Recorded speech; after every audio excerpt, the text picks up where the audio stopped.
Hello and welcome to the sideboard here at the StarCityGames.com Open Series in Kansas City. I'm Nick Miller alongside Kent Ketter, number 8 on the leaderboard. How you doing? Good, good. You made the 10-hour trek from Indiana. Yep.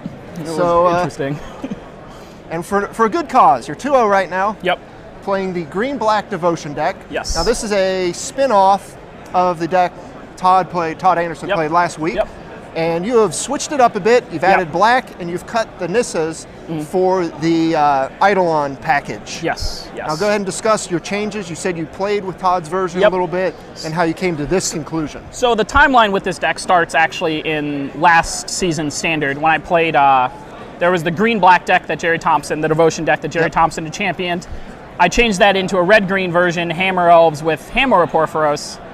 And then the new set happened, and I realized that being hasty wasn't as good as just courting for things.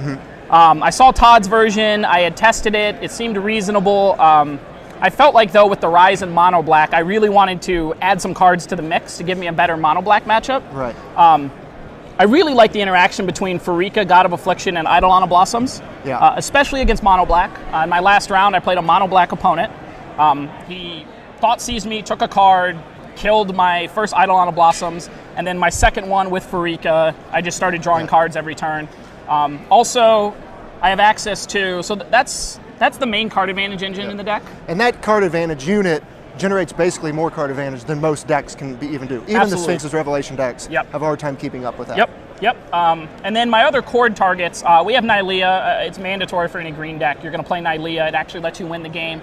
And then I'm running 2 spicier cards, Hornet Queen, which I know a lot of other Green Devotion decks have had access to, but I can't say enough about her.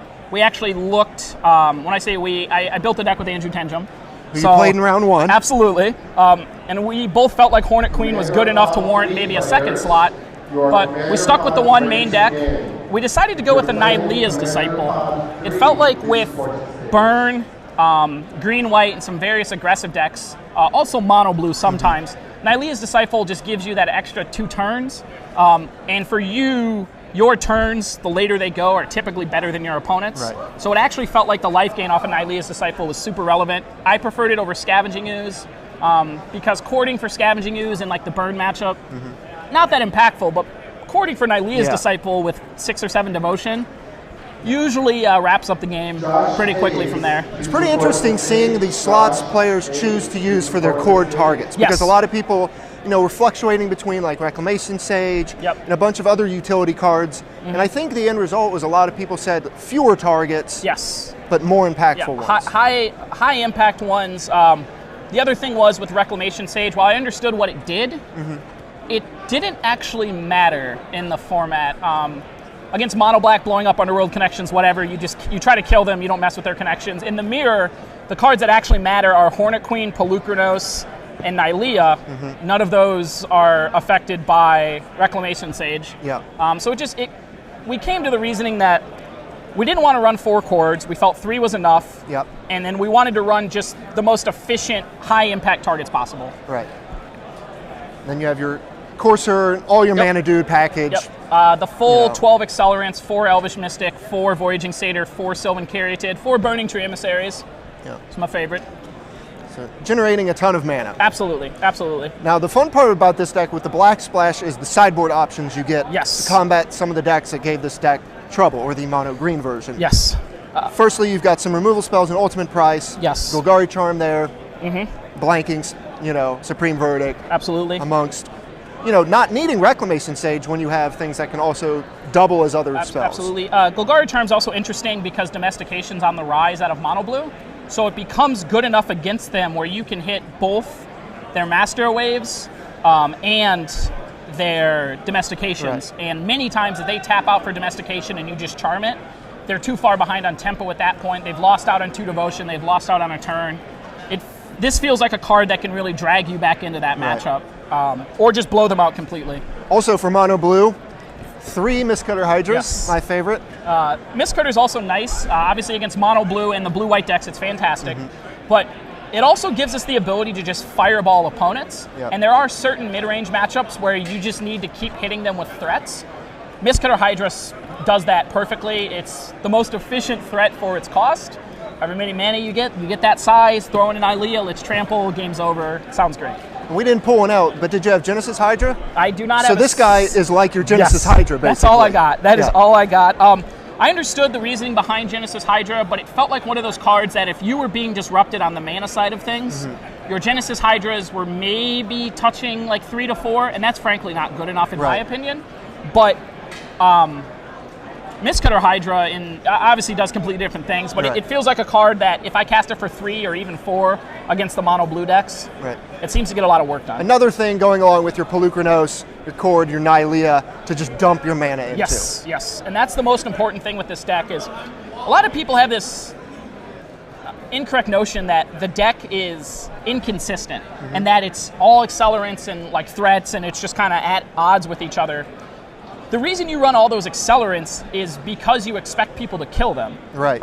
But the most important thing to have in the later game is ways to use your mana. So by playing stuff like Mistcutter on the board and these X spells in the main deck, where almost every turn I'm completely tapped out, passing to my opponent, and that's usually when the deck's doing the most powerful things. Right. In a world of Freakus Cure, a plethora of 2 mana removal spells, Hero's Downfall, Shock out of the burn deck, stuff like that.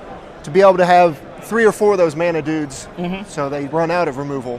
Absolutely. It's pretty good. Now, your spice from the sideboard here, 2 copies of Stain the Mind. It's the stains.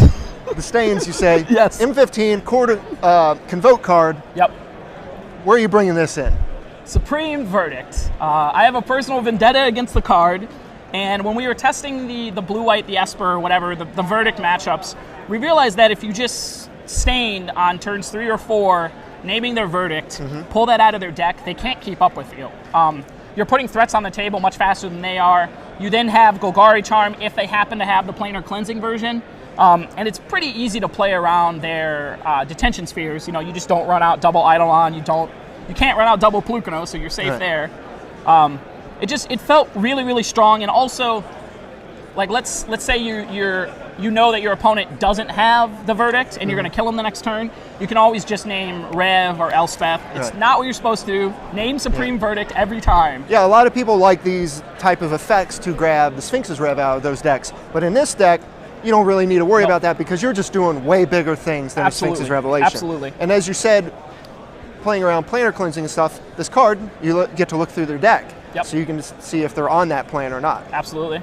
Pretty powerful. I've actually named Azorius Charm as my second most named card, just to stop them from interacting with my Nyleas and Polukranos in the attack step.